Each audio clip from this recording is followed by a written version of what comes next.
congratulations for Christmas Free. Thank you. It was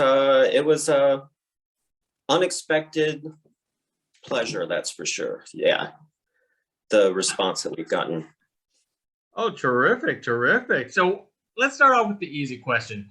What attracted you to a project like Christmas Free for you?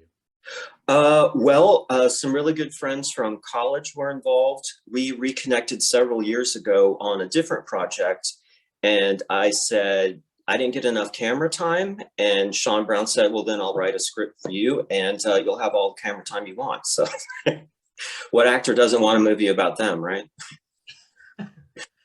Well, most certainly there's a lot of camera time for yourself here. Yeah, lots of it.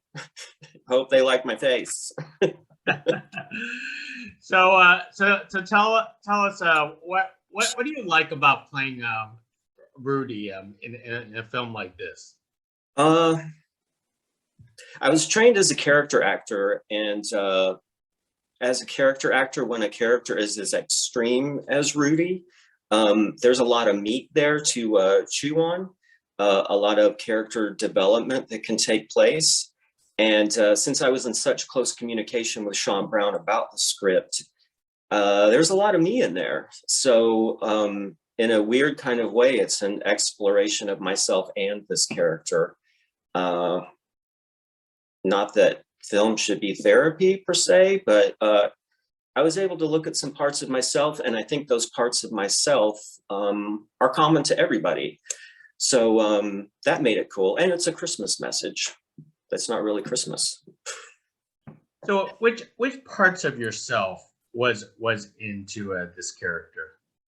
Well, I think a lot of it is the elevated expectations. You know, they say when you put your expectations so high, you're bound to be disappointed. And Rudy's expectations are definitely through the roof, and he lives in constant disappointment. And I don't think he really knows to look at himself in that situation until the story progresses. And, you know, as any good story does, the character makes a big shift at the end, and his conflict is resolved, and the story can continue. So I'm assuming that getting to the headspace of this character was very, very easy for you.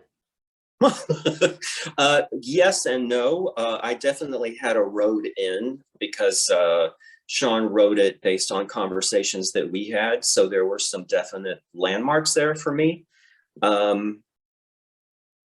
And I had a long time to prepare because Sean kept rewriting the script. So I kept building the character as the script went along. So there's a lot of that character that is built before you actually see the story of the movie.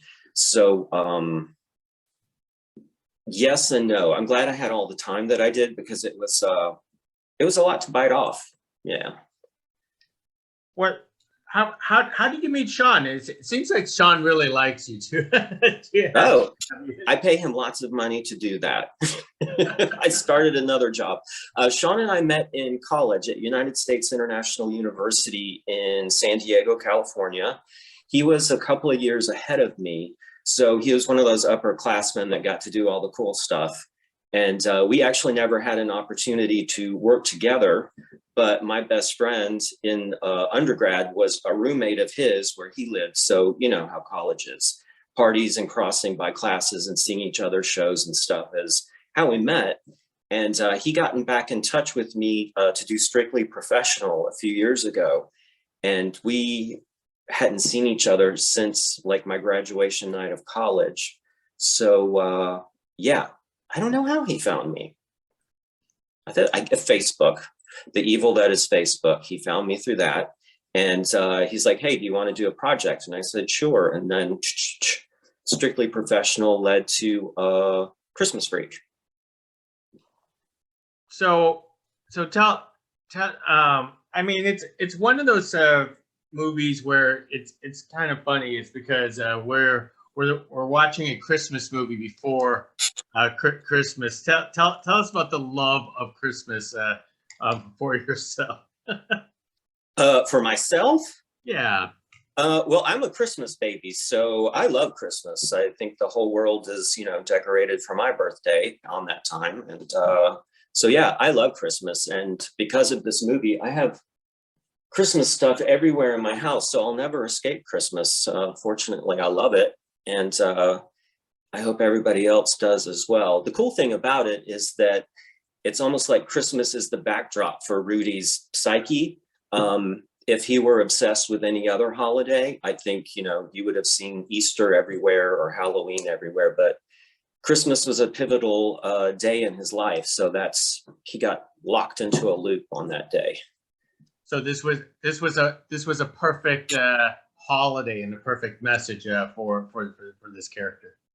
Yeah. And as Sean has said, when creating a product like Christmas Freak, Christmas comes every year, so there will potentially be new people that discover it every year. Maybe it will become somebody's favorite Christmas movie and they watch it every year. And the beauty of it is, after I'm dead, hopefully kids will be able to laugh at it several years from now. Does comedy come naturally for you? I think the people that I work with at my day job would say yeah. So yeah, I guess so. What about Sean's direction that you love working with Sean on a project like this? Oh wow. I think what I like most about being around Sean actually on set is he is one of the calmest people I have ever been around. And that is, I think, for an actor, very important, because even though this was a small production with a small crew, it was a very fast production. And I really needed that anchor somewhere around me at all times, just to keep me focused and going. And for me, Sean's focus and calm was contagious. He also has a really clear vision and knows what he wants before he gets on set, which I think is beautiful. He also allows for things to happen, but he always has a direction that he wants to take the scene. And and he trusts me with the part that he has written. And that's beautiful. He doesn't like micromanage my acting, which is really cool. Do you enjoy doing indie projects like this? Yeah, this is my second one, and I absolutely love it. My background, like I said, is in theater, and I've always wanted to do film. So this was a dream come true, because I jumped right into a lead role. I didn't have to work my way up through, supporting characters and all that kind of stuff. So I'm spoiled from the get-go, which, as a self-centered actor, it's a beautiful thing. We all want that. But yeah, it was definitely a gift, because I say it's a dream come true because I worked with somebody that I respect, somebody that I knew in school. It was a project based on love. The response that we've gotten and the fact that it got picked up by Gravitas so quickly, it's all just icing on the cake, because we just did it because we wanted to do something really cool before we got too old. So yeah, it's beautiful. Most excellent. Well, let me start wrapping it up Okay. with you, literally like a Christmas gift. What's next for you? Well, I don't know. I'm waiting for phone calls and emails. And once the movie drops, October 5th, it can be purchased on all platforms where you can purchase movies, iTunes, Apple, all that kind of stuff. I'm hoping to just, hear from the industry about it. I'm hoping that people fall in love with it. I'm hoping we get into some more festivals. Yeah. I mean, anything's gravy at this point, because I think we did a beautiful movie, and yeah, just having it seen by people will be wonderful. That is terrific. Well, to me, it's a happy movie, so it's all good. Good. As long as you Anyway. sing songs afterwards, that's great. That's right. Well, Sean, hey, thank you very much for carrying this conversation with us. It's been a pleasure. And thank you. Merry Christmas. Merry Christmas to you. Nice talking to you. Bye now.